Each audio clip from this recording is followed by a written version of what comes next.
Trebuia să o fac și pe asta. Nane, atâția sclavi mi-au zis că am furat negativul nu știu cui. Venind piesa mea, că pula mea 2008, proștilor. Așa se face într-un mixtape. Refolosești un negativ, dar pui pe el versurile tale și ideile tale, nu? La definiția unui mixtape. Un mixtape e o colecție de melodii cu negative de pe net, pe care scrie free, deci îl pot folosi pe care vreau eu, atâta timp cât versurile mele cântăresc greu. Că e rap sau R&B, marfa pe care o scot, e datoria mea să demonstrez tot ce pot.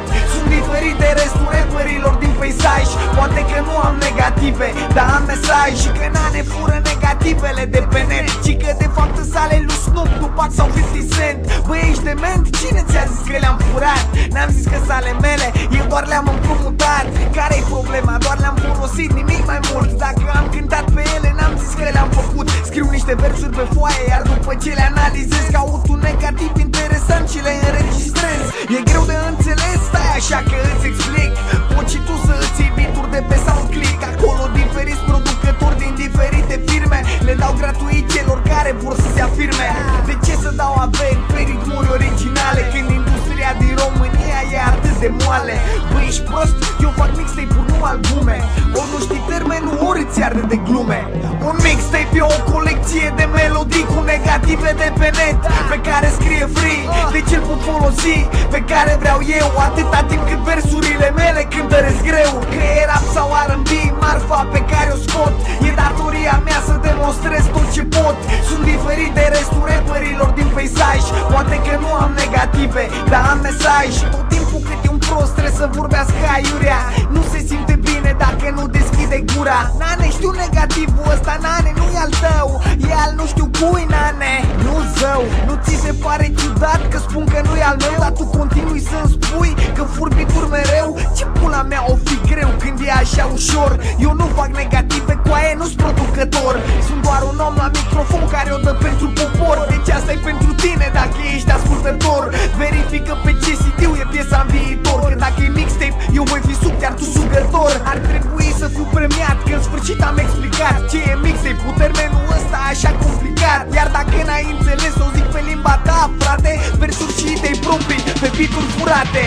Un mixtape e o colecție de melodii cu negative de pe net, pe care scrie free, deci îl pot folosi pe care vreau eu, atâta timp cât versurile mele cântăresc greu. Că e rap sau R&B, marfa pe care o scot, e datoria mea să demonstrez tot ce pot. Sunt diferit de restul rapperilor din peisaj.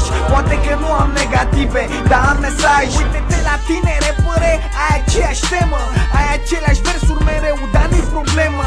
De-aia sunt aici să explic tuturor că fără beat-uri ești doar un căcat urât mirositor. Zilnic îmi pun involuntar aceeași întrebare: ce ar fi puia fără producător oare? Cum ar fi muzica lui fără beat-uri comerciale, fără colaborările cu strânțele lui penale? Nu sunt măsură să-l atac, băi, eu ce am?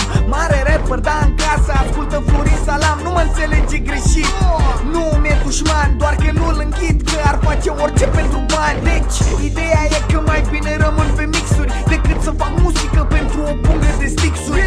De obicei, eu nu prea am fixuri, dar când e vorba de rap, bătai de pe listă cu X-uri. Un mixtape e o colecție de melodii cu negative de pe net, pe care scrie free, deci îl pot folosi pe care vreau eu, atâta timp cât versurile mele cântăresc greu. Că e rap sau R&B, marfa pe care o scot, e datoria mea să demonstrez tot ce pot. Sunt diferit de restul rapperilor din peisaj. Poate că nu am negative, dar am mesaj. Un mixtape e o colecție de melodii cu negative de pe net, pe care scrie free, deci îl pot folosi pe care vreau eu, atâta timp cât versurile mele cântăresc greu.